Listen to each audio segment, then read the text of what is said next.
Halo, saya Darlin Cendrawasih Jikwa, mahasiswa Universitas Cendrawasih angkatan 2018. Reguler kelas D akan menjelaskan atau mempresentasikan hasil rangkuman saya mengenai komunikasi verbal dan nonverbal serta studi kasusnya. Sebagai makhluk sosial, pasti manusia membutuhkan interaksi atau komunikasi dengan individu-individu lain dalam kehidupan sehari-hari. Sebuah interaksi dapat terjadi dengan adanya proses komunikasi di antara individu-individu atau sebuah kelompok.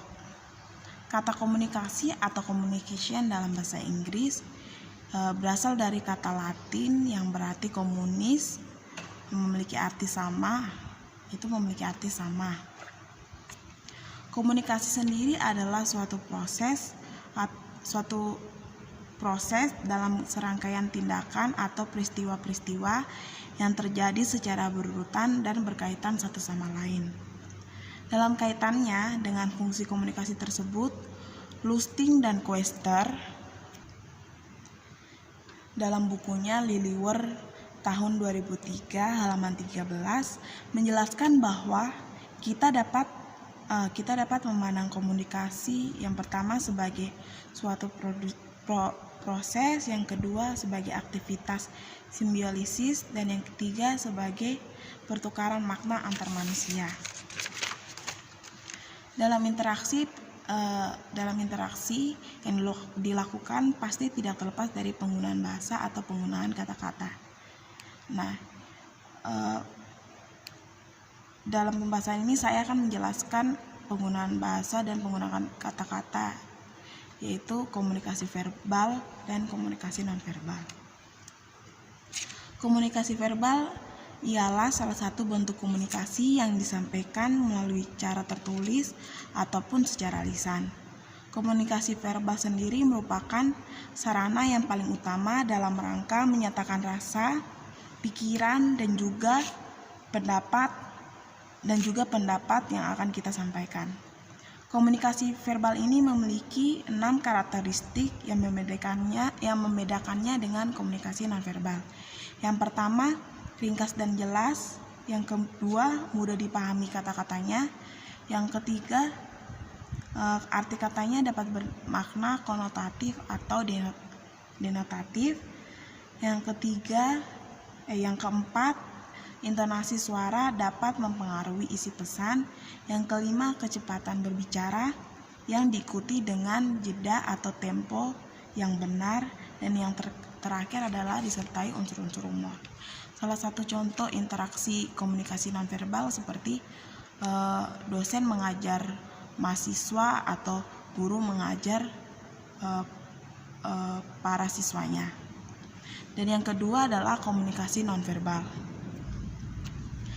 Komunikasi nonverbal merupakan jenis komunikasi yang disajikan tanpa kata-kata, dan dalam proses penyampaian informasinya dilakukan seperti pertama, kontak mata, ekspresi wajah, gerak tubuh, kedekatan jarak, suara yang bukan kata-kata, sentuhan, dan cara berpakaian. Definisi ini mencangkup perilaku yang disengaja maupun yang tidak disengaja sebagai bagian dari sebuah peristiwa. Salah satu contoh komunikasi nonverbal yaitu ketika teman, saudara, atau sahabat kita sedang mengikuti lomba atau olimpiade. Kita ingin menyemangati, tetapi kita tidak ingin mengganggu atau merusak suasana dalam perlombaan itu. Pasti komunikasi nonverbal yang kita gunakan itu menggunakan mimik muka atau gestur muka serta menggunakan gerak tubuh tangan seperti yang memiliki arti semangat atau kamu pasti bisa. Itu adalah pembahasan umum mengenai komunikasi verbal dan nonverbal. Di sini saya akan melanjutkan mengenai hubungan komunikasi nonverbal dan verbal dalam studi kasus yang akan saya bahas, yaitu mengenai komunitas Edan Super Indonesia. Kereta api tidak hanya dipandang sebagai transportasi umum yang memudahkan masyarakat untuk menuju tempat tujuan, namun juga sebagai moda transportasi yang juga disukai karena fasilitas dan kenyamanannya. Kereta api juga dianggap sebagai transportasi yang murah dan bebas dari kemacetan karena memiliki jalur khusus tersendiri. Tentunya tidak hanya sekedar moda transportasi yang bebas macet. Kereta api juga pun menjadi salah satu kesenangan tersendiri bagi sebagian orang. Manusia sendiri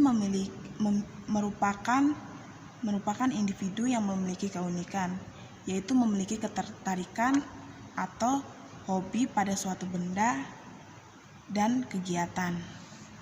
Salah satunya adalah komunitas Edan Super Indonesia ini. Komunitas ini merupakan komunitas pencinta kereta api.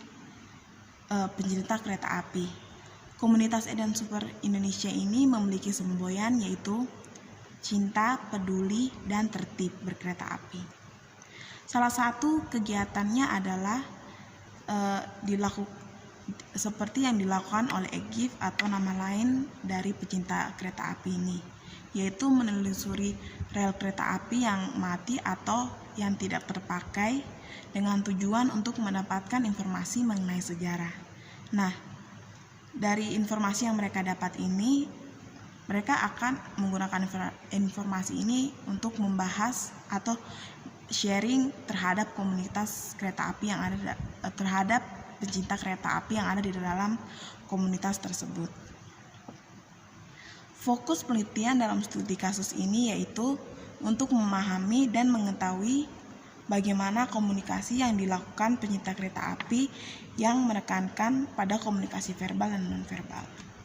Dalam komunitas Edan Super Indonesia ini, mereka memiliki istilah-istilah atau bahasa-bahasa khusus untuk para pencinta kereta api ini. Yaitu saya akan membahas tentang istilah-istilah komunikasi dalam bahasa verbal. Yang pertama, mengkarli, yang memiliki arti aman, lancar, atau terkendali. Yang kedua adalah kopi, yaitu laporan diterima. Yang ketiga adalah bravo, yaitu keadaan baik atau laporan masuk. Terus langsir, memiliki arti berpindah-pindah tempat. Terus selanjutnya adalah kobong yang memiliki arti terbakar, prami memiliki arti pramugari kereta api, serta nona peni yang memiliki arti perempuan. Nah, dalam komunitas ini juga mereka memiliki istilah verbal untuk menumpang kereta api, yaitu yang pertama atapers memiliki arti penumpang yang suka duduk di atap, dan Spiderman yang memiliki arti penumpang yang suka berdiri depan pintu kaca depan.